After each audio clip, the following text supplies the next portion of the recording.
Okay.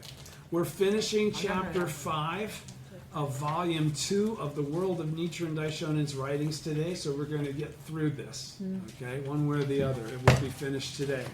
Next time we get together then, we'll go ahead and we'll go back into On Attaining Buddhahood in This Lifetime, the actual lecture by President Cage, because before it was from the study department from Mr. Saito, right? It was just a little booklet. This is the lecture we were going to do when my good friend CB suggested, boy, you ought to take a look at this explanation of the gohonzon. It's very deep and meaningful. And I segued over into this, okay? So that will be next time. For those of you that are watching, you can tell that we kind of like put 3 meetings together in order to finish this off, hopefully in 2020. We missed it by a couple days. Okay, but this essentially is a point in time where we're going to change the rhythm a little bit, and we're going to go from Wednesday night meetings to Saturday meetings. Okay, and so today's meeting obviously is January 2nd here, where we're doing it. And the next meeting then will be at the last Saturday of the month, which would be the 30th. It's the last day of the month. Right. Okay.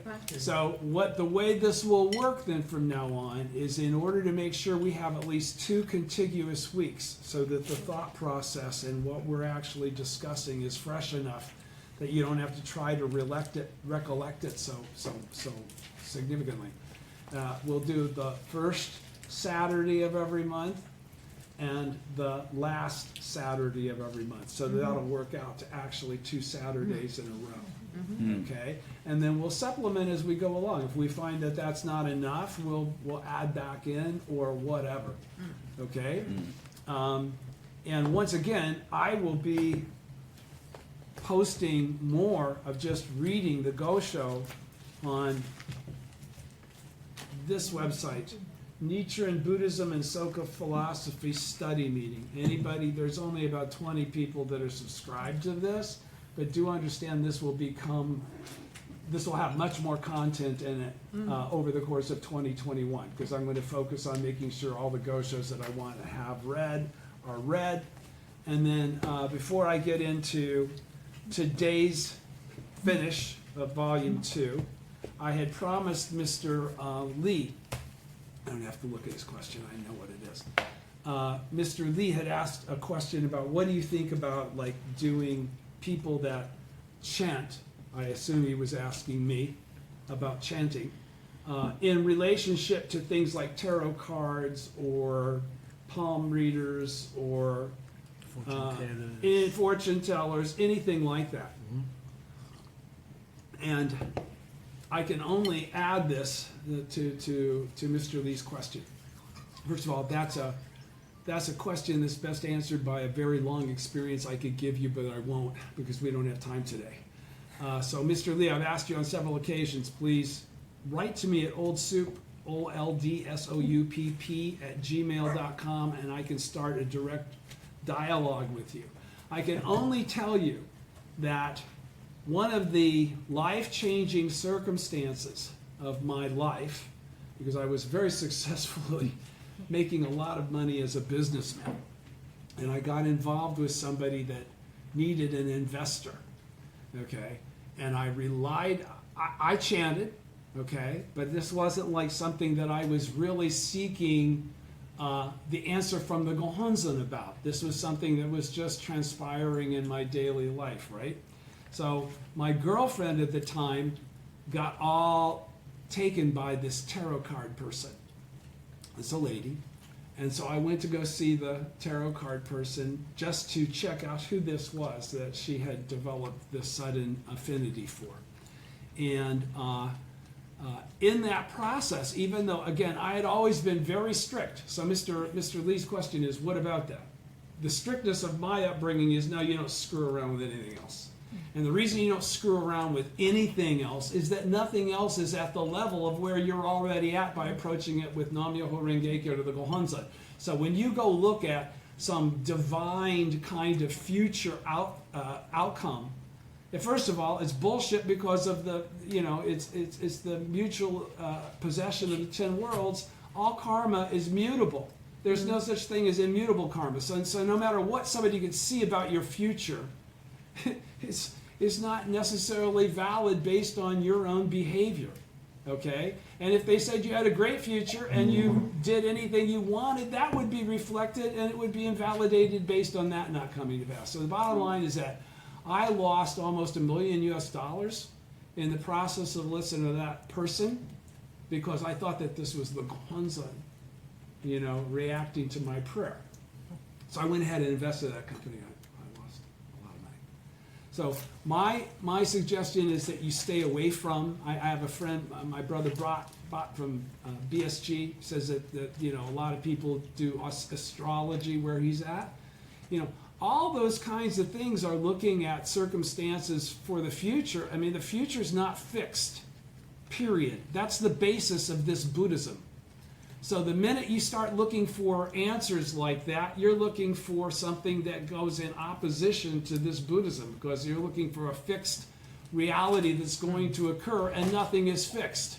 All realities are determined by the things that precede them, and not by having somebody try and look at your fixed future, because you don't have one. Okay?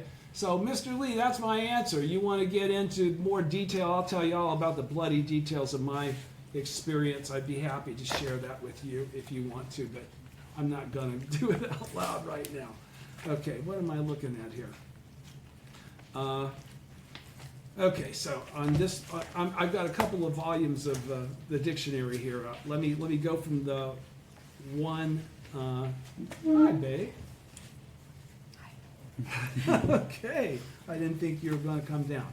All right, so on page 166, where is it? No, that's not what I'm looking for. Pardon me. 167, evidently. Yeah, 167.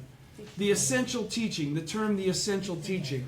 I want to go through, we're going to talk about a couple of terms in the finishing off this. I just want to run through them real quick to make sure everybody's absolutely understanding what we're talking about, because when we use the term the essential teaching, it can be confusing. Why?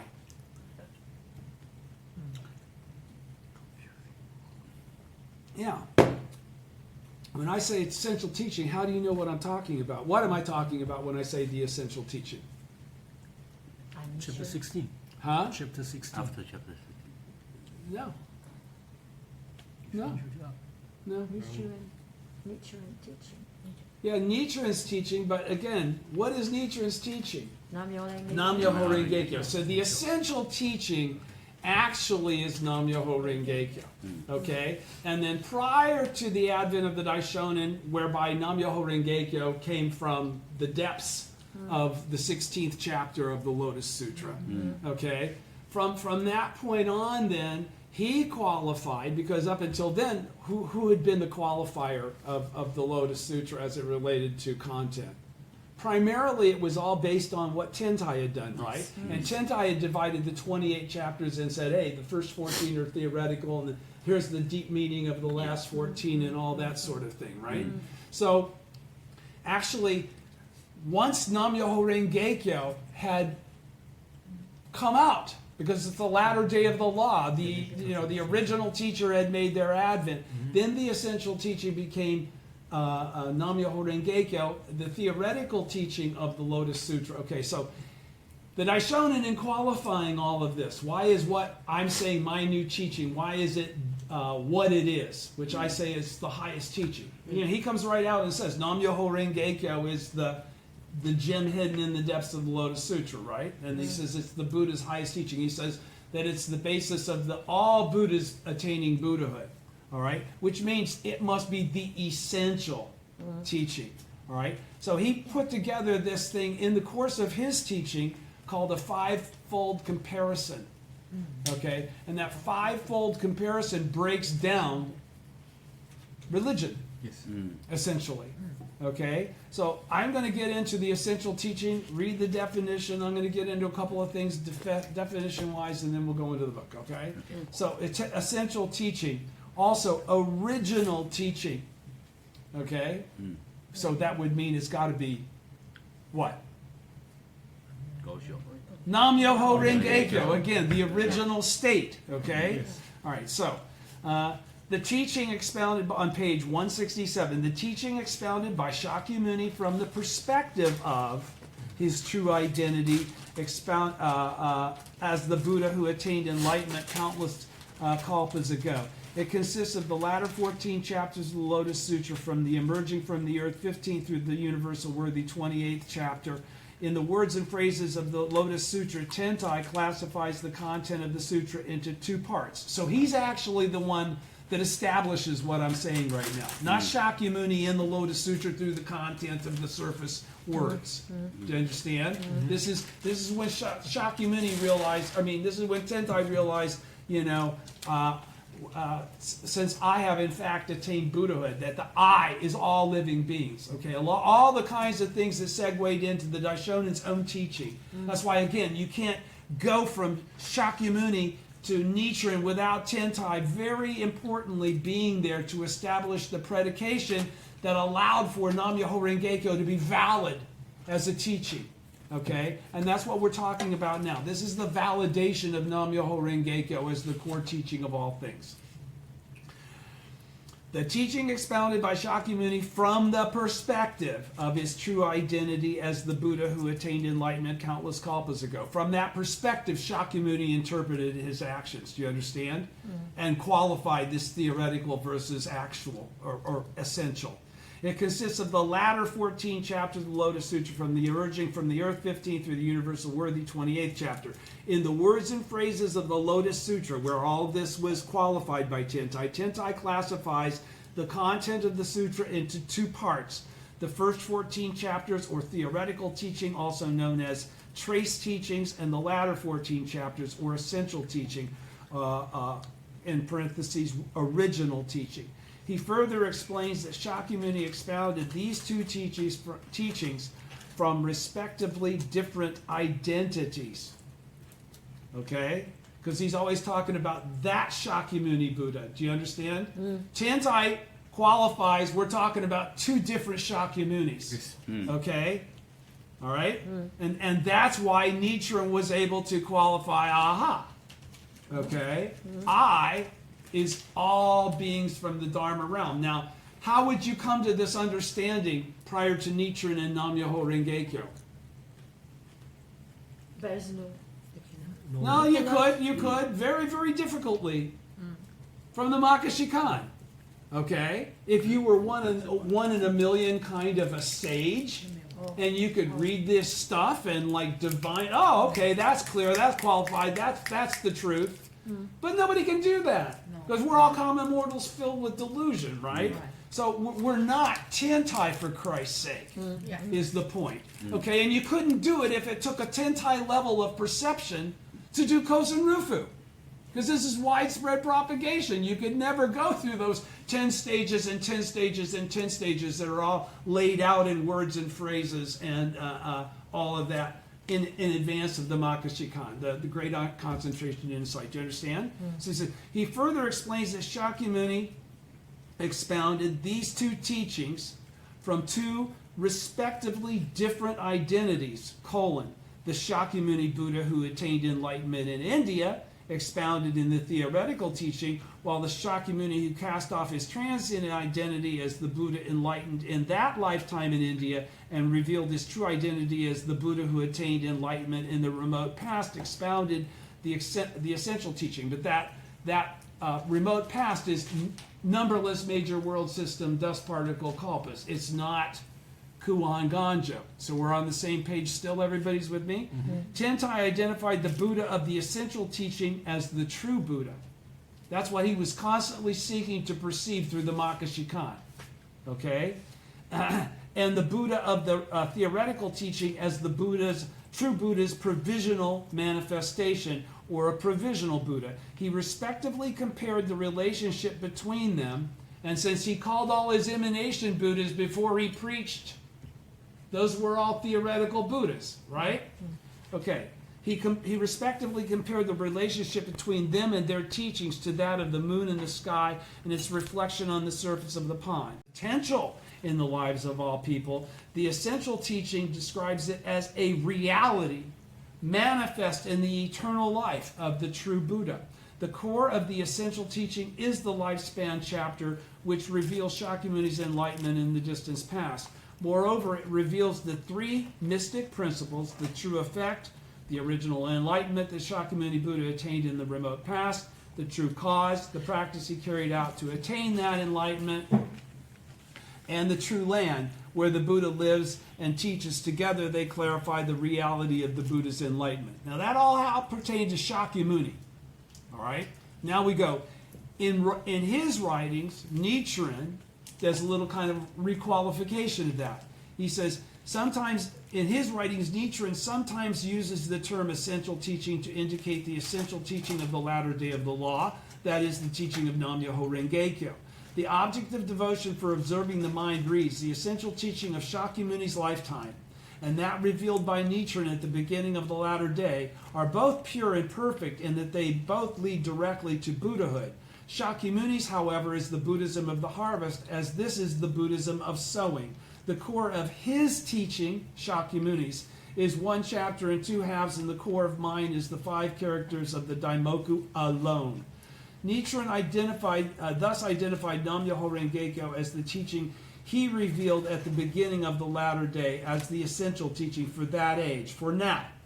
From this viewpoint, in the same treatise, Nichiren states the difference between the theoretical and the essential teaching is as great as between heaven and earth. Nevertheless, even the difference between the doctrine of 3,000 realms in a single moment of life of the theoretical teaching and that of the essential teaching pales into significance. That difference pales into significance when it is compared with the difference between the essential teaching, that is the latter half of the Lotus Sutra, and the essential teaching revealed by Nichiren in the beginning of the latter day of the law, or Nam-myoho Renge-kyo. Hence he termed his essential teaching the unique essential teaching. On the mystic principle of true cause, a writing he gave to his immediate successor, Nikko.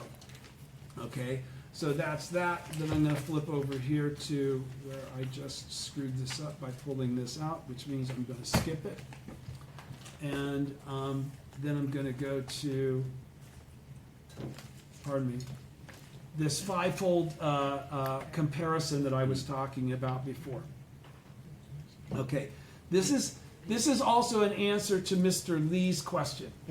It's on page 185 of the dictionary. And again, this is where Nichiren qualifies why Nam-myoho Renge-kyo is the essential teaching that I just described before.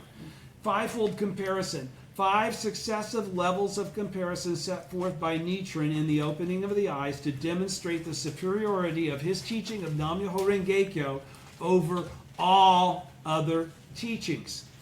Number 1, Buddhism is superior to non-Buddhist teachings. Nichiren takes up Confucianism and Brahmanism and concludes that these non-Buddhist religions are not as profound as Buddhism in that they do not reveal the causal law of life that permeates the 3 existences of past, present, and future, and neither do any other religious outlooks. Okay? So this holds true to everything, not just Confucianism or Brahmanism. All right? Anything outside of Buddhism is inferior to Buddhism, period. All right? Second, Mahayana Buddhism is superior to Hinayana Buddhism. All right? Right? And Hinayana Buddhism is the teaching for persons of the 2 vehicles or voice hearers and cause awakened ones who aim at personal emancipation. Its ultimate goal is to put an end to the cycle of rebirth in the 3-fold world by eliminating all earthly desires, called what? Nirvana, being blown out. Okay, so the goal was to no longer exist, to stop transmigration, so that you would never have to experience suffering again. That was the way it finished off suffering, right? Not like some big reward. I mean, if you considered that no longer suffering, this is Hinayana Buddhism. That's why we call it Hinayana Buddhism. Okay. Mahayana Buddhism is superior to Hinayana Buddhism. Number 2. Hinayana Buddhism is a teaching for persons of the 2 vehicles or voice hearers and cause awakened ones who aim at personal emancipation. Its ultimate goal is to put an end to the cycle of rebirth in the threefold world by eliminating all earthly desires. It is called Hinayana, a lesser vehicle, because it saves only a limited number of people. In contrast, Mahayana Buddhism is the teaching for bodhisattvas who aim at both personal enlightenment and the enlightenment of others. And we already know that's necessary, right? So we got to be that. It is called Mahayana, great vehicle, because it can lead many people to enlightenment. In this sense, the Mahayana teachings are superior to the Hinayana teachings. Everybody understands. Because why? Because the focus on bodhisattva. All right? That's the whole thing about Mahayana teachings, is we're all bodhisattvas, right? True Mahayana is superior to provisional Mahayana. What's true Mahayana? Nam-myoho Renge-kyo. It is Nam-myoho Renge-kyo, but we're talking about sutras. We're talking about teachings. The Lotus Lotus Sutra. Sutra. Okay, so true Mahayana is the Lotus Sutra and the Nirvana Sutra and certain aspects of the four flavors that had preceded it, okay? The perfect teaching is what that actually is, right? Okay, so true Mahayana is superior to provisional Mahayana. Here, true means the Lotus Sutra, while provisional Mahayana indicates the Mahayana teachings that, according to Tentai's system of classification, were expounded before the Lotus Sutra. In the provisional Mahayana teachings, the people of the two vehicles, women and evil persons, are excluded from the possibility of attaining enlightenment. In addition, Buddhahood is attained only by advancing through progressive stages of bodhisattva practice over incalculable kalpas, such as Shakyamuni expressed himself, right? Okay, so in contrast, the Lotus Sutra reveals that all people have the Buddha nature inherently. It's already there. You don't have to go through a process of obtaining it. And that they can attain Buddhahood immediately by realizing that nature. It's just like stage 6. It's when at last one comes to the understanding that you always have been the Buddha. That's what that's talking about. Furthermore, the provisional Mahayana teachings assert that Shakyamuni attained enlightenment for the first time in India and do not reveal his original attainment of Buddhahood in the remote past, nor do they reveal the principle of the mutual possession of the 10 worlds. Whoa, did you hear that? So again, where does the teaching of the mutual possession of the 10 worlds come from? It comes from an extrapolation of Shakyamuni's teaching. It doesn't come from Shakyamuni's teachings. That's why, again, Tentai is the mutual possession of the 10 worlds. You can't say that, yeah, that comes from the Lotus Sutra, but no different than Nam-myoho Renge-kyo comes from the Lotus Sutra, Myoho Renge-kyo, right? They're not the same thing. It's all predicated on the time. Furthermore, let me go to the top of page 186 again. Furthermore, the provisional Mahayana teachings assert that Shakyamuni attained Buddhahood or enlightenment for the first time in India and do not reveal his original enlightenment of Buddhahood in the remote past, nor do they reveal the principle of the mutual possession of the 10 worlds, as does the Lotus Sutra. For this reason, the true Mahayana teachings are superior to the provisional Mahayana teachings. 4. The essential teaching of the Lotus Sutra is superior to the theoretical teaching of the Lotus Sutra. The theoretical teaching consists of the first 14 chapters of the Lotus Sutra and the essential teaching, the latter 14 chapters. The theoretical teaching takes the form of preaching by Shakyamuni, who is still viewed as having attained enlightenment during his lifetime in India under the Bodhi tree. In contrast, the essential teaching takes the form of preaching by Shakyamuni, who has discarded his transient status and revealed his true identity as the Buddha who attained Buddhahood in the remote past, as he revealed in the 16th chapter. This revelation implies that all the 10 worlds of ordinary people are eternal, just as the Buddhas are, and confirms that Buddhahood is an ever-present potential of human life. For these reasons, the essential teaching is superior to the theoretical teaching of the Lotus Sutra. 5. The Buddhism of sowing is superior to the Buddhism of harvest. This is the 5th of his 5-fold comparison. Nichiren established this comparison based on the concept of sowing, maturing, and harvesting that Tentai set forth in the words and phrases of the Lotus Sutra. In the profound meaning of the Lotus Sutra, Tentai cites the process by which the Buddha teaches described in the parable of the Phantom City, 7th chapter of the Lotus Sutra, as well as the relationship of the Buddha and his disciples from the remote past explained in the Lifespan, 16th chapter of the Sutra. All these ideas illustrate how the Buddha begins teaching his disciples by sowing the seeds of Buddhahood in their lives, helps those seeds mature, and finally harvest their fruit by leading them to the final stage of enlightenment or Buddhahood, by finally telling them the truth. We start out with the truth is on the front end. You get it? Okay, so the Lotus Sutra describes this process as ranging over countless kalpas, many lifetimes to pull off that way. This sutra does not, however, explain the nature of these original seeds that he's using to initiate the Buddhahood. Okay? So he says, the Lotus Sutra describes this process as ranging over countless kalpas. The sutra does not, however, explain the nature of these original seeds, though it is clear that the seed of Buddhahood is essential for attaining Buddhahood. Nichiren identifies the seed as Nam-myoho Renge-kyo and states that it can only be found in the depths of the Lifespan chapter. So it can't be found on the surface of the Lifespan chapter, and it can't be found in the teachings of Tentai.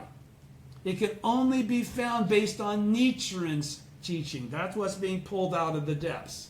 Okay? So he says, by implanting this seed in one's life, one can attain Buddhahood. From this viewpoint, okay, now we all have been given direct access to the seed. We don't have to wait for it to be bestowed. Do you understand? All right, it says, from this viewpoint, Nichiren identifies his teaching as the Buddhism of sowing, the teaching aimed at implanting the seed of Buddhahood, and Shakyamuni's is the Buddhism of the harvest, the teaching aimed at harvesting the fruit of enlightenment born from the seed planted in the remote past. He explains that Shakyamuni appeared in India in order to harvest the fruit of the Buddhahood born from the seed he had sown and caused to mature in the lives of his disciples until that time. The people of the latter day of the law who have no such seed implanted in their lives cannot harvest its fruit. Nichiren states, now in the latter day of the law, neither the Lotus Sutra nor the other sutras lead to enlightenment.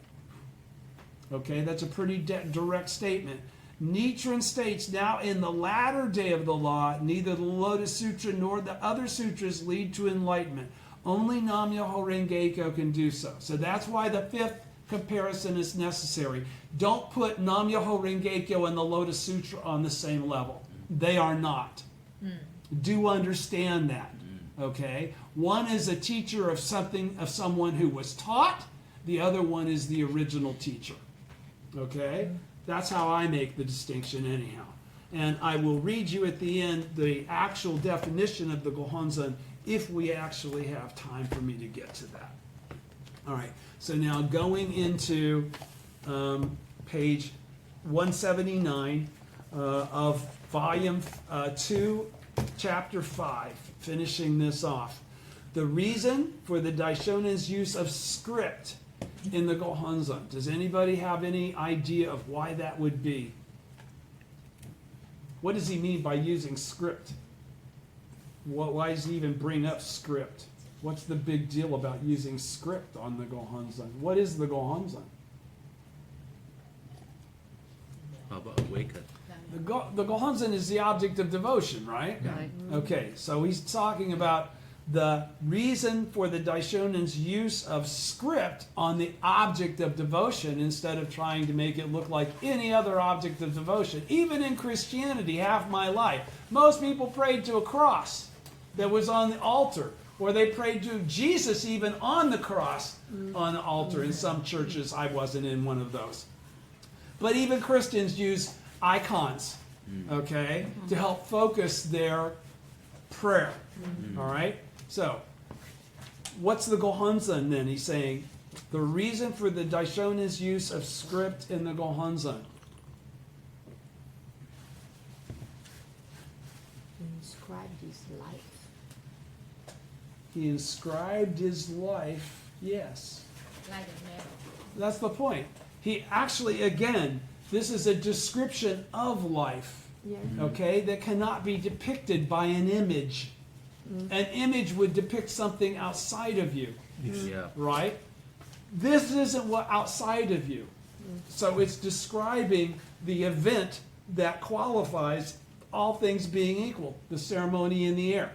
All right? So he says, the reason for the Daishonin's use of script in the gohonzon, on page 179, in the object of devotion for observing the mind, the Daishonin describes the gohonzon as the representation of that Buddha of the lifespan chapter. All right? Now, if you read this right now, you'd see it's in quotation marks, representation of that Buddha. Okay, of the lifespan chapter. But why did the Daishonin, in quoting, why does it say representation of that Buddha? Because he's predicating this on the basis of Shakyamuni, of Tentai already saying that the Buddha in the theoretical teaching and the Buddha in the essential teaching are two different Buddhas. And Tentai says the Buddha of the essential teaching is the eternal Buddha.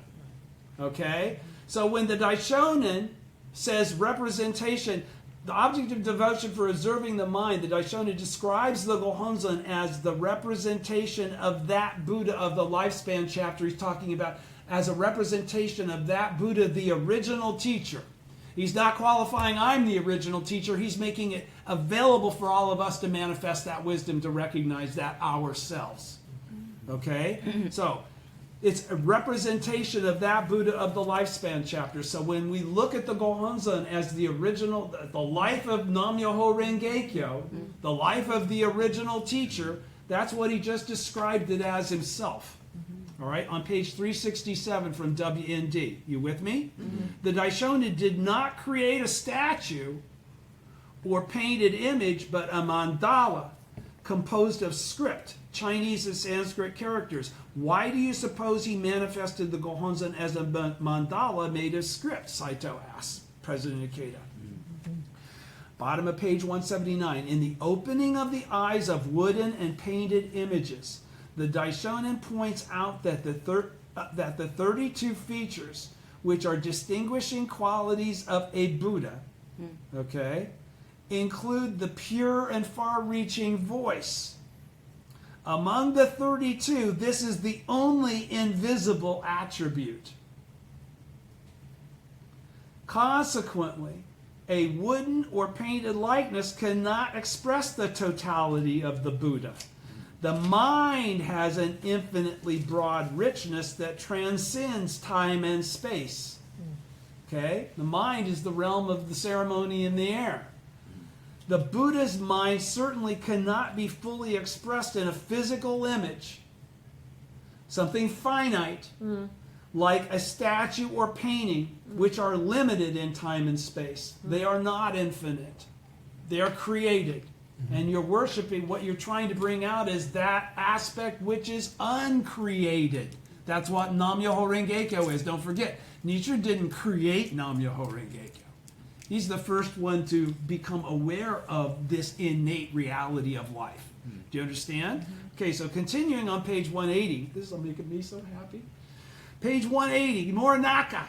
The eternal law, while invisible, certainly exists. And everybody here knows that, right? You've all had enough experience to know there's something about this Nam-myoho Renge-kyo, right? So certainly exists. Certainly it cannot easily be expressed as a visual image. If somebody told you to express Nam-myoho Renge-kyo, how would you do it? I could only think to write Nam-myoho Renge-kyo. Okay? That's what I used to do back before I had an Omamori Gohonzon. That's the only way I could practice while I traveled. Okay? So the Daishonin employed written script. Okay? President Ikeda, also, the manner of appreciating a painting or carving will differ from one person to the next if you give it the identity of a physical form. Okay? Each person is not going to really recognize that as the same thing anyhow.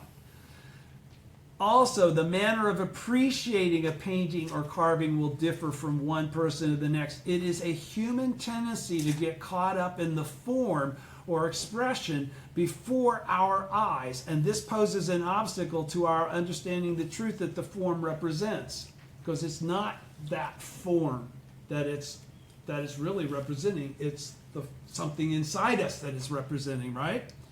So, Saito, one might end up focusing on such distinctions as whether the figure is male or female, young or old, large or slender, the ethnicity, what race is it? All kinds of different shit, right? Does it have long hair or short hair? Okay? I mean, really, it could be any number of things. President Ikeda, it is extremely difficult to express the eternal, a universal law, with a painting or carving. To express for all people the eternal law that is one with the eternal Buddha and ensure its propagation, the Daishonin manifested it not as an image but in script. There is profound meaning in this, and that's what we're going to cover now. Mornaka, page 180 in the middle. Certainly seeing a written script prompts one to consider the writer and the meaning of the words. It strongly compels us to think about the writer and the writer's spirit or intent. President Ikeda, words and writing guide us towards spirit and towards cause. By contrast, painting and sculpture tend to focus our attention on effect. That was a very profound statement. Let me just reread it to emphasize it. Words and writing, okay, guide us towards spirit, or guide us towards spirit and cause. By contrast, painting and sculpture tend to focus on the attention on effect, something that's already happened, something that's static, not something that's growing, something that's evolving, something that's manifesting, right? Which is our Buddhahood, right? Mornaka, while we may certainly be captivated by the beauty of a finished painting or sculpture, we rarely give any thought to the spirit of its creator. It is only in modern times that there has come to be a broad interest in the creators of artworks. Many composers and artists of the Middle Ages are simply anonymous. Saito, so, of causes and effects, wooden or painted images express effects. All right? Moreover, of visible or invisible attributes, they express only the visible. So they couldn't completely and fully and capably express the original state, which is what Nam-myoho Renge-kyo and the ceremony in the air and the gohonzon all are. All right? President Ikeda on page 181. Therefore, such an object could never fully express Nam-myoho Renge-kyo, the fundamental law that includes all causes, practices, and parenthetically practices, and effects, virtues. The invisible attribute of the heart or mind, however, can be expressed in words. The Daishonin says, words express and convey through the voice the sentiments in our heart. Words can be recorded and conveyed through writing.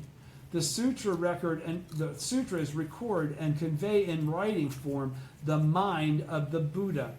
Writing is an expression of the heart and mind. It's just not what's happening right now, right?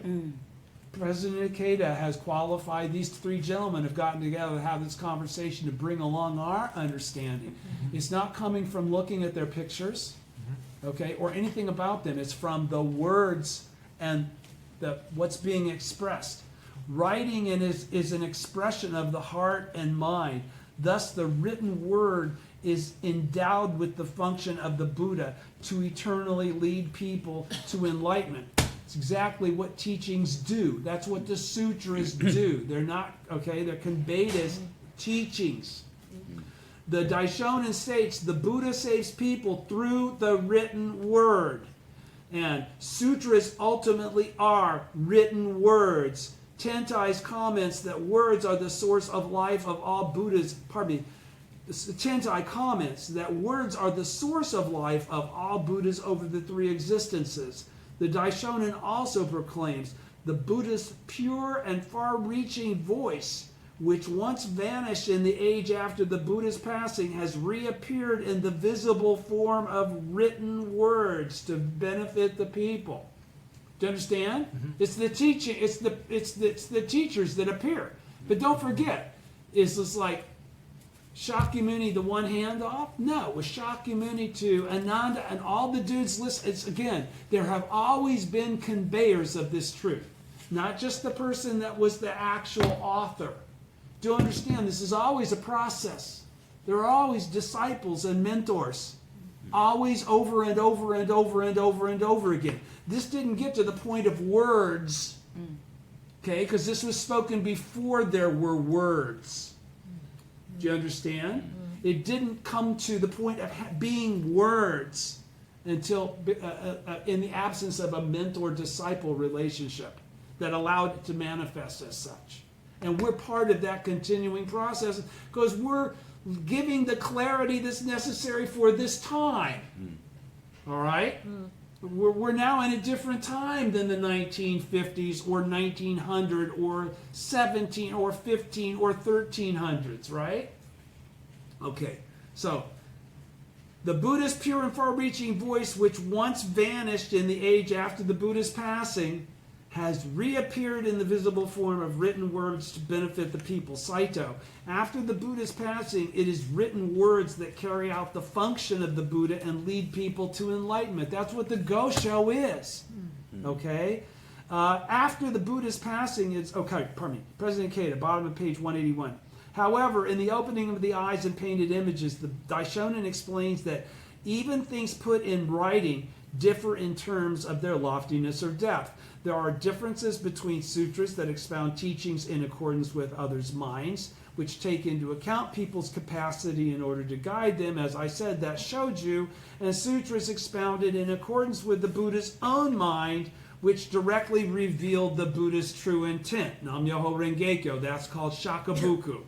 For precisely this reason, in the latter half of the object of devotion for observing the mind, discussing the method of correctly establishing the object of devotion for propagation in the latter day of the law, the Daishonin employs the fivefold analysis based on the three stages of preparation, revelation, and transmission to clarify the Buddha's true intent. This is the so-called fivefold view of revelation, which I could read you again, but it is only revealing that Buddhism is superior to okay? Going on, page 182. The expression of the 10 worlds in one's own life, which is the most important part of the teaching and the most important part of the practice and the most important aspect of what we're doing. Why? Because the whole idea is for us to reveal our Buddhahood and to convey to others the reality that they can do so as well. Okay? So the expression of the 10 worlds in one's own life. It's real easy for us to express hell, hunger, animality, anger. Oh, simple. Okay? Humanity is a little more difficult. Heavenly beings is like a little more difficult. We can go on from there. But the point is that it's all 10. All right? President Keita, the Daishonin perceives the fundamental mystic law within him and employs the ceremony in the air to graphically depict the cosmos of his own life. This is the mandala of the gohonzon embodying the 10 worlds. So now he's describing what we look at when we chant Nam-myoho Renge-kyo to our altars every day. Right? The Daishonin concludes the object of devotion for observing the mind, saying, showing profound compassion for those unable to comprehend the doctrine of 3,000 realms in a single moment of life, the Buddha wrapped it within the 5 characters of Myoho Renge-kyo, with which he then adorned the necks of the ignorant people of the latter age. Does everybody understand that quote? Again, it's so profound. Showing profound compassion for those unable to comprehend the gem of 3,000 of the doctrine of 3,000 realms in a single moment of life. What is that? That's theoretical Ichinen Sanzen. Okay?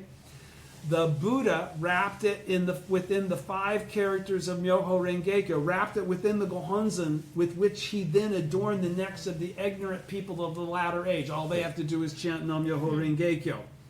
Nichiren Daishonin inscribed the fundamental seed or cause for attaining Buddhahood as the gohonzon of Nam Myoho Rengekyo of the actual 3,000 realms in a single moment of life, which is the differentiating issue that I was just talking about. One's the theoretical aspect, and the other one's actual Ichinen Sanzen. Are you with me? Yeah. Okay. So when we embrace and believe in this gohonzon, we become able to actually perceive the mystic law in our own lives. And I, for one, can say that that definitely occurs. I have done that. I think all of you have done that. But I can't speak for any of you. I can only speak for myself. That's what it's doing, all right? We become able to actually perceive the mystic law in our own lives. Now, what's that really mean? We become Buddhists. We become Buddhas. We perceive ourselves as the Buddha. We don't shirk that. We're not wannabes waiting to be. We already are, facing the challenge of every day, which will try to beat that away from us, okay? Josei Toda, second Soka Gakkai president, explained the ceremony in the air as follows. The great and mystic life state of Buddhahood is latent within our own lives. Check. Everybody's with me on that, right? The power and condition of this life state is beyond imagination. Check. Defying all description. Okay? Nevertheless, we can manifest it in our own lives. This ceremony of the Treasure Tower chapter of the Lotus Sutra explains that we can, for a fact, manifest the latent state of Buddhahood within our very own lives. President Ikeda continuing on page 183. Our life is a magnificent treasure tower, but it is difficult to perceive this truth. Very, very difficult, because I chanted to understand this forever and didn't understand it correctly. Okay, and I was pursuing it with my whole heart. So somebody that's not really pursuing it with their whole heart, they're only chanting to get benefits, I feel sorry for you, because you don't know how much longer you're making this whole process be. The important thing is to understand you're the Buddha. Then everything else, don't worry about it. It all comes together. Yes. All right? Yes. He says, our life is a magnificent treasure tower, but it is difficult to perceive this truth. Why? Because it's not perfect. Because it's without problem. It's not without problems. Okay? Because we're not as pretty as somebody else. Because we don't make as much money as somebody else. Because we don't live in the same manner that others do. And we want. Our wants, our wants, our wants. And we think those wants preclude us from being the Buddha. No. They're the means for us to become the Buddha. If those are things that you want, then go get them. Manifest them. Make them so. You have the ability to. All right? So he says, our life is a magnificent treasure tower. Our life is the gohonzon. But it is difficult to perceive this truth, that our life is the gohonzon. To perceive it is to see the treasure tower. Is to see our life as the gohonzon. And the mirror that allows us to do so is the ceremony of the treasure chapter, of the treasure tower chapter, chanting Daimoku to the gohonzon.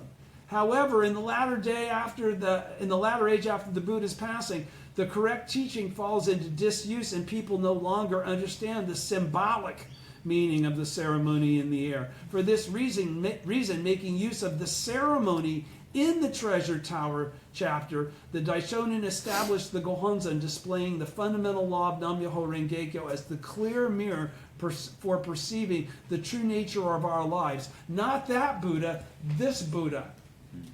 We, us, me, the Buddha. Okay? This gohonzon is like the treasure tower ceremony itself. Makes it possible for the world of Buddhahood to become manifest in the life of each person and in the land as a whole. And it becomes manifest in the land as a whole because it becomes manifest in each person. And why can it become manifest in each person? only because they have faith of its existence. This all boils down to faith. Faith in this teaching. This gohonzon, like the treasure tower ceremony itself, makes it possible for the world of Buddhahood to become manifest in the life of each person and in the land as a whole, if we have faith. When we, of the latter day of the law, with the gohonzon as our clear mirror, believe that this same expansive cosmos of life exists within us, this is faith again, then we can open and reveal in our lives that same thing that I just spoke of, vast and boundless condition. All right? So it's conditional on you and only on you. It's not conditional on anything else. And it's not absent from you no matter who you are or what state you're in. That's a beautiful thing. You can even be an evil person. Okay? We can thereby fundamentally eliminate all suffering and build eternal indestructible happiness because we attain Buddhahood in our present form and we carry that over lifetime after lifetime. Saito, page 183. The key to putting this into practice is the principle that embracing the gohonzon is itself observing one's own mind. That is enlightenment. As you explained last time, central to embracing the gohonzon is the spirit of faith of not begrudging our lives, which was all qualified in what I just said. Because that pursuit only comes from that mind of not begrudging your life. All right? The top of page 184. The teaching to save people in a time of conflict, which seems to constantly be the appropriate title, no matter what day it is. Morinaka, at the end of the object of devotion for observing the mind, the Daishonin explains that the bodhisattvas of the earth will appear and establish the object of devotion, that the bodhisattvas of the earth will establish the object of devotion. Let everybody know where it really resides. Okay? And it goes into the Gosho again. At this time, the countless bodhisattvas of the earth will appear and establish in this country the object of devotion, foremost in Jampadvipa, the entire world, that depicts Shakyamuni Buddha of the essential teaching. Of the essential teaching, that means that Shakyamuni, as we were talking about a minute ago, that depicts Shakyamuni Buddha of the essential teaching, attending the eternal Buddha.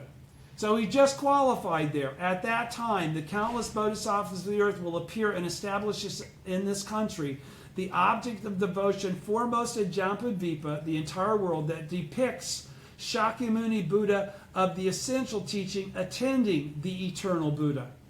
It's actually, the sentence stops at attending. But what's he referring to then?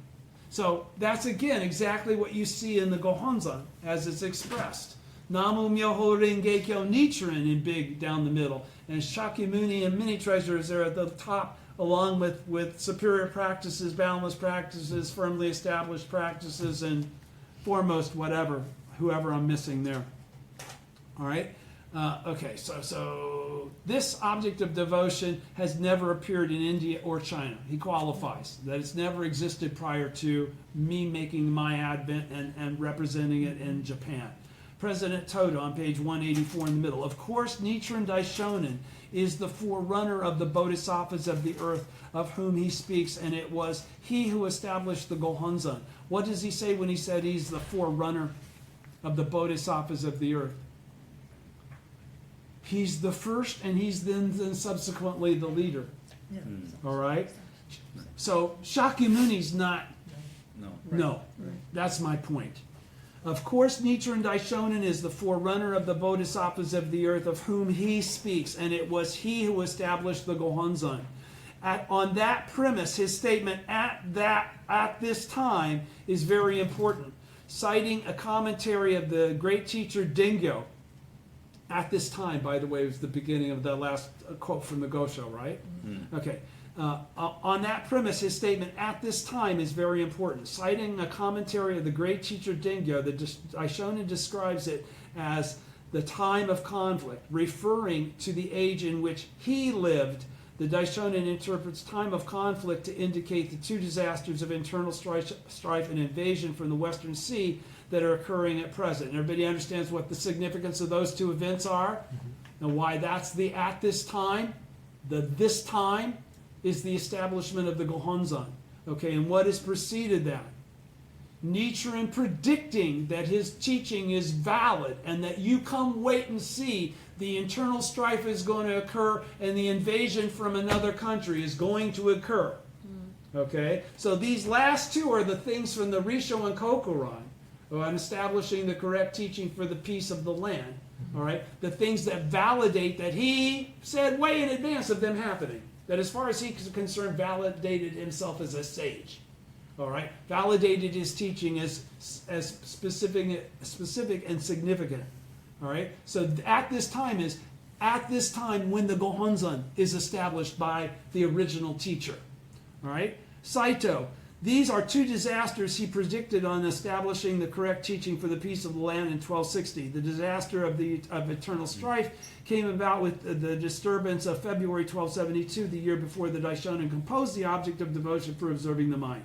Disaster of foreign invasion, which refers to in this writing as invasion from the Western Sea, took the form of the invasion of Japan by the Mongol forces. President Ikeda, bottom of page 184. That the bodhisattvas of the earth appear and establish the object of devotion in a time of conflict at this time is itself eloquent testimony to the fact that Buddhism is a teaching for peace and human happiness. Conflict results in twofold brutality. First, it imparts direct injury to life. Second, it rends people's hearts and severs human bonds. It distorts who they are and how they behave. Together, it is a working of devils that destroys the cosmos or harmonious order of human life. War is despicable. It is brutish and cruel. It is in such a time of conflict, the bodhisattvas of the earth established the gohonzon, for the salvation of all people. Earlier, we considered the relation between the appearance or format of the gohonzon and the ceremony in the air. I would like to reconfirm this. The gohonzon includes within it all the beings of the 10 worlds. We already had qualified that in our previous conversation. In terms of the ceremony in the air, all members of the assembly without exception are included in the ceremony in the air. We all qualified that last time too, right?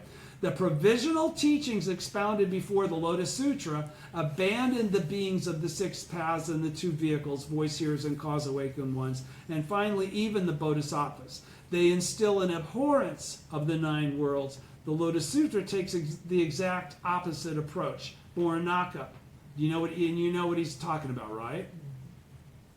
You all understand what he was just saying there, all right? Okay. Moranaka. There are indeed religions that aim for the salvation of only the chosen or a select group of people, the true believers. President Ikeda, the layout of the gohonzon suggests the equal dignity and nobility of all people. Of all people. The gohonzon, Nam-myoho Renge-kyo, has the power to create cooperation and harmony and to dissolve division and conflict. It has the power to save people of the 6 paths who are suffering the most. The bodhisattva of the earth are those who manifest this power. The Daishonin says, in the final analysis, unless we succeed in demonstrating that this teaching is supreme, these disasters will continue unabated. What did he just say there then? Struggle. Huh? Struggle. He said that this teaching is the responsibility of us to teach, not me to teach, Nichiren just said. Okay. All right? He just said this is us that have to teach it. We're all equal. You're all Nam-myoho Renge-kyo, thus come ones. In the OTT, he says you are the original Lord of Teachings of the Lifespan chapter. Whoa! Me and all of my disciples are the original teachers of the Lifespan chapter. Okay? So he says, the Daishonin says, in the final analysis, unless we succeed in demonstrating that this teaching is supreme, these disasters will continue unabated. So what is he saying? We must show the proof of actual fact in our lives. We can't be out on our ass. We got to be getting benefit, but we got to be practicing correctly for that to occur.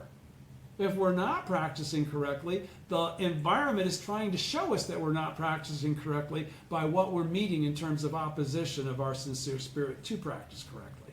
You can figure all this out on your own. It's not rocket science.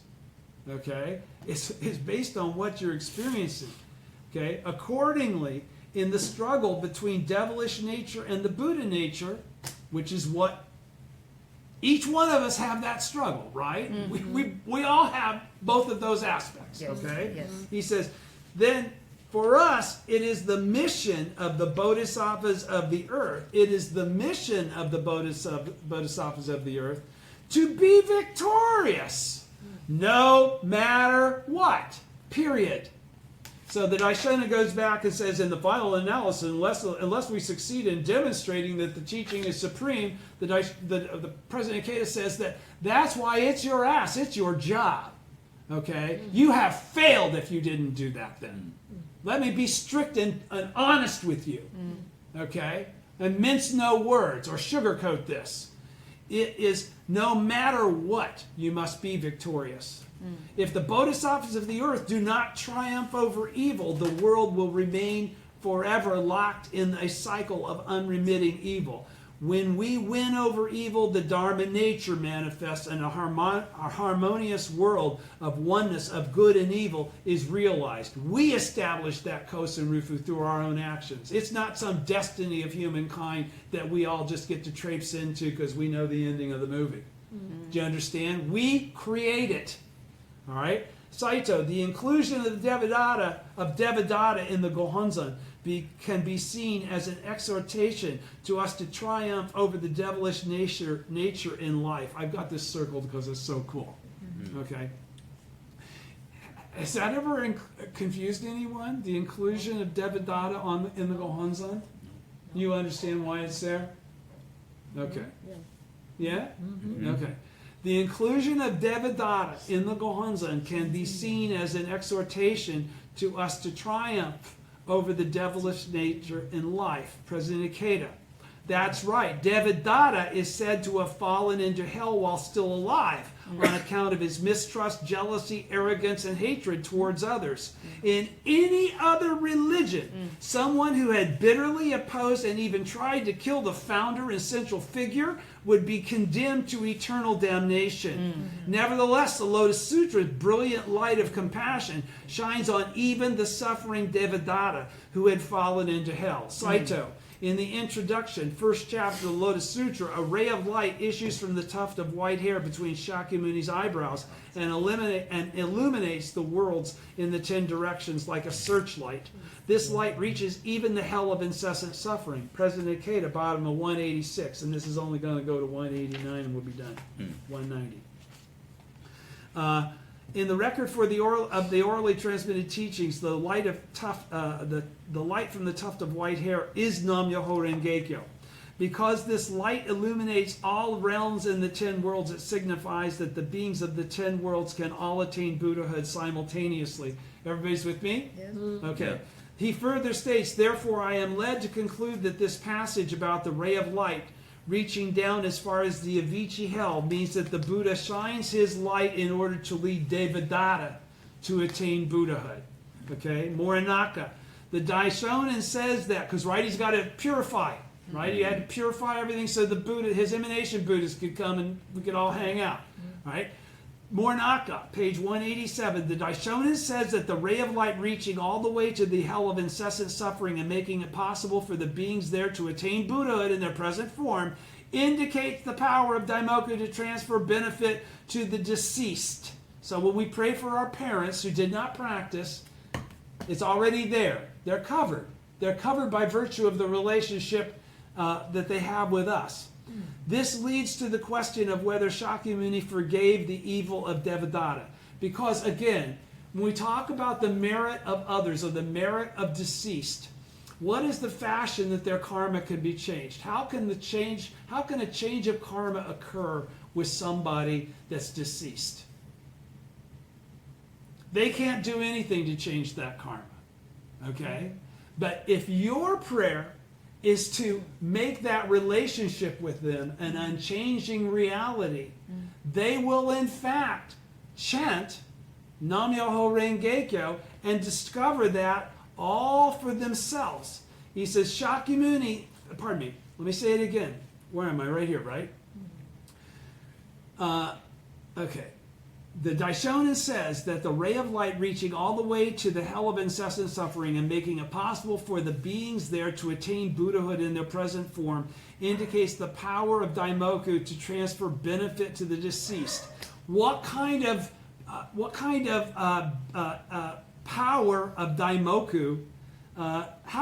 What transfer of benefit can you give them? That's my point.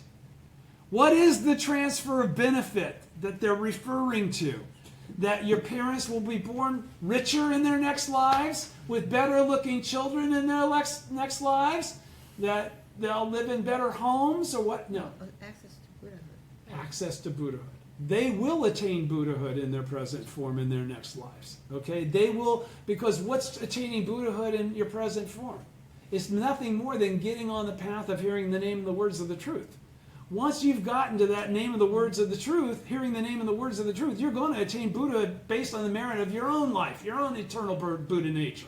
Right? So he says, again, this leads to the question of whether Shakyamuni forgave the evil of Devadatta, Moranaka is saying. All right? Because Shakyamuni knows that what Devadatta did to him. No, he talks about him being his bro. He says he's the shadow and I'm the form. There's no life I appear in without Devadatta. He was once my teacher, he explains. Okay, in the Devadatta chapter. President Keda, middle of page 187. Shakyamuni thoroughly reproached Devadatta's evil. There is no doubt about that. Actually, it is by denouncing evil that we can cause evil people to open their eyes. It's called shakabuku. That is because hearing voices resounding with the justice of the mystic law has the effect of activating the Buddha nature that lies dormant in an evil person's heart. But because such a person's heart is covered with a thick rock-like crust of ignorance, a weak voice will not reach it. It takes a voice of censure, one that strictly takes evil to task, to break through this hard crust and illuminate the Buddha nature. So when you get strict guidance, that's really compassion, right? Saito, this was true of the four kinds of believers who continually persecuted Bodhisattva, never disparaging. Bodhisattva, never disparaging, persisted in showing reverence for them, even though they attacked him. The four kinds of believers at length began to feel a sense of regret for their actions. The Daishonin explains this in the selection of time. Bodhisattva never disparaging's practice of revering others is tantamount to rebuking evil. President Nikeda, Bodhisattva never disparaging continued struggling. And why is it? How is it that they created that relationship? That's the whole point. Was it by believing him? By embracing him? No, by creating a relationship with him.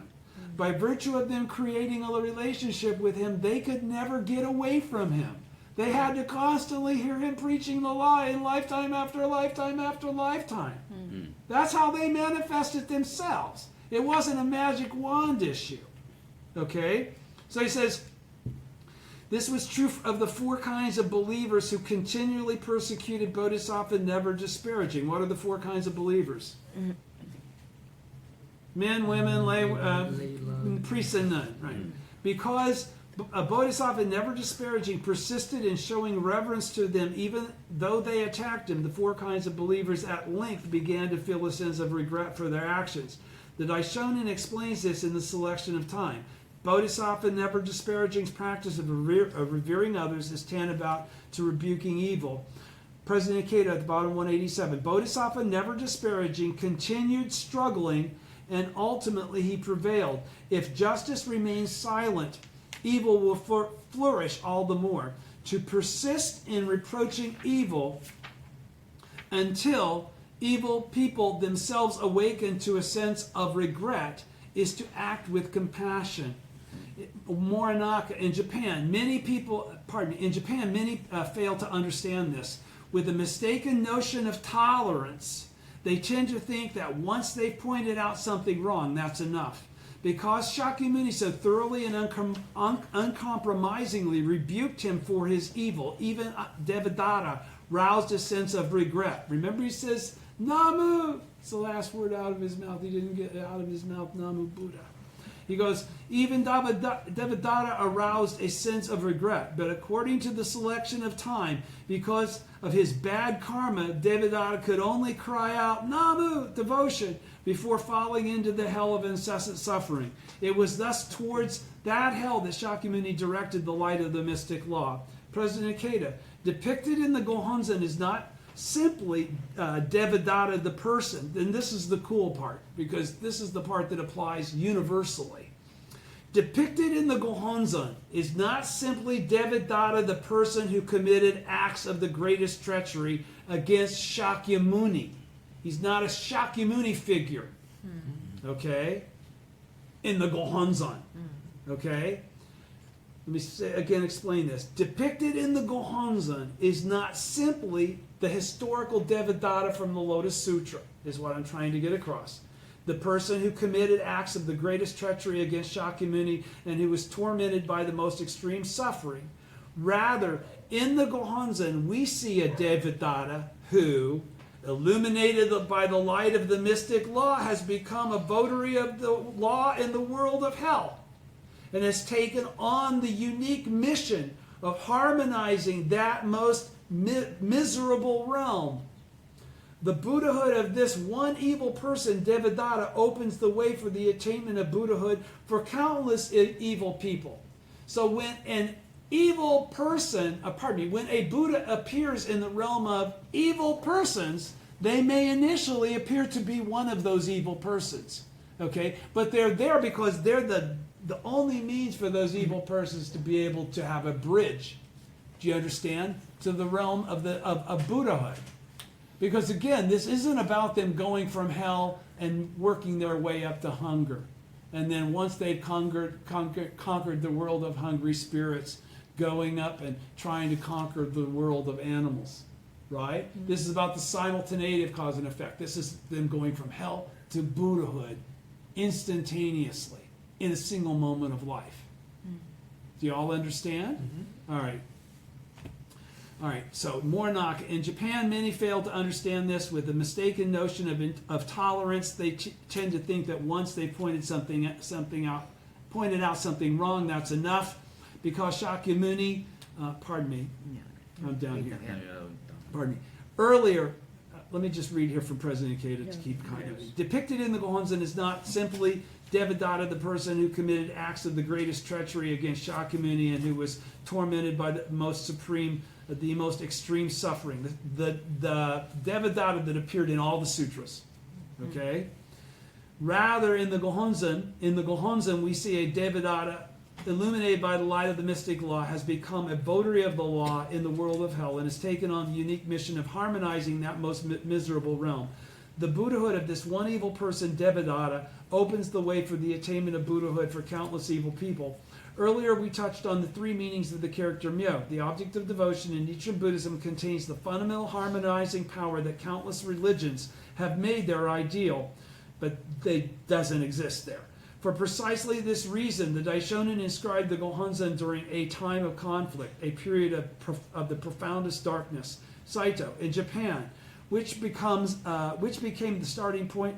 In Japan, which became the starting point and center of kosen-rufu, the worldwide propagation of the mystic law in the latter day, with the advent of the Soka Gakkai, there is a deep connection between spreading the teachings and conflict. The Daishonin inscribes the gohonzon at the time of the Mongol invasion, a threat of unmatched proportions for the country. And the Soka Gakkai, too, was born amid the events leading up to World War II, an age of unprecedented conflict, and President Toda initiated the propagation of the mystic law amid the desolate conditions of the post-war period. The nucleus of this propagation is the gohonzon, carrying on the vow of his mentor and predecessor, Tnesaburo Makaguchi, carrying on the vow of his mentor and predecessor, Tnesaburo Makaguchi, President Toda rose up with the determination to save the suffering people of post-war Japan, with the mystic law. In all of his efforts for kosen-rufu, President Toda started from the gohonzon. That was the key to everything. The dawn of kosen-rufu made its appearance in the middle of the night on July 3rd in 1945, on the day of his release from prison. It started from my mentor's room, Morinaka, in the dawn chapter of the first volume of The Human Revolution, over there, sitting over there. Your novelized history of the Soka Gakkai, you describe the scene as follows. Blackout curtains shrouded the windows in the upstairs room. Josei Toda knelt before the family altar, wrapped in the ominous silence that preceded an air raid. Placing a leaf of shikimi in his mouth, he slowly lifted the gohonzon from the altar. He removed his glasses and scrutinized each character, bending so close it seemed his face would touch the scroll. It was like this, no mistake, exactly just as I saw it. Murmuring silently, he satisfied himself that the solemn and mysterious ceremony in the air he had witnessed in his cell indeed inscribed on the gohonzon. Profound delight surged through him, and tears streamed down his face. His hands shook. He cried out from the depths of his being, "Gohonzon! Daishonin! I, Toda, will accomplish kosen-rufu." And that's exactly how each one of us should feel in front of the gohonzon, right? He said he felt a bright flame burning in his heart, filling his being with incandescent light. It was a flame that nothing could extinguish, seeming to blaze with a volition of its own. On that day, the eternally undying flame of dawn that would illuminate the way to the realization of kosen-rufu was lit in Josei Toda's heart, and subsequently in the realm of the latter day of the law. President Toda told me many times about that day. He shared with me the irrepressible joy he had felt on that occasion, and this is the last entry in this chapter. President Toda told me many times about that day. He shared with me the irrepressible joy that he felt on that occasion. This was the point of departure for his unprecedented propagation of the gohonzon, an accomplishment unrivaled in the 700 years since Nichiren Daishonin's passing. Because of President Toda's vow that I just read, Right. and his desire to lead people to happiness with this gohonzon, the spirit of Nichiren Daishonin has now spread throughout the world.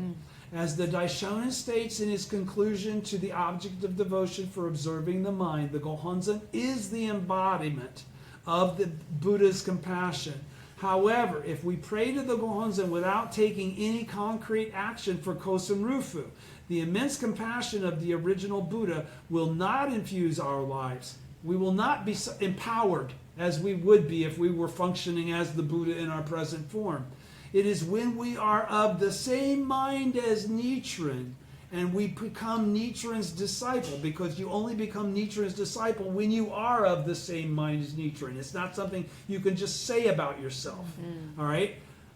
That is to say, when we stand up with the same determination as Nichiren Daishonin for the sake of for kosen-rufu, that his immense compassion flows through our beings like a great river, and we are subsequently equally empowered.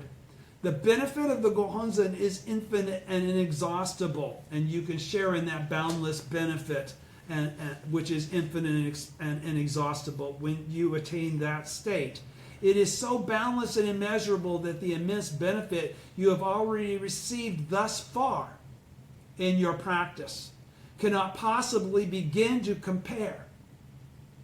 The supreme benefit of the gohonzon is to change the destiny of humankind, and it is the faith of the Soka Gakkai that is bringing forth this benefit.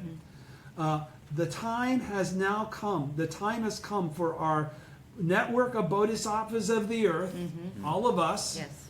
who now appear to and spread to 185, currently 188 countries and territories, to display the wondrous beneficial power of the gohonzon and dispel the darkness and delusion that shrouds the world. Page 191, the end. Thank you, CB, and we'll see you all in 3-4 weeks. Bye. Bye.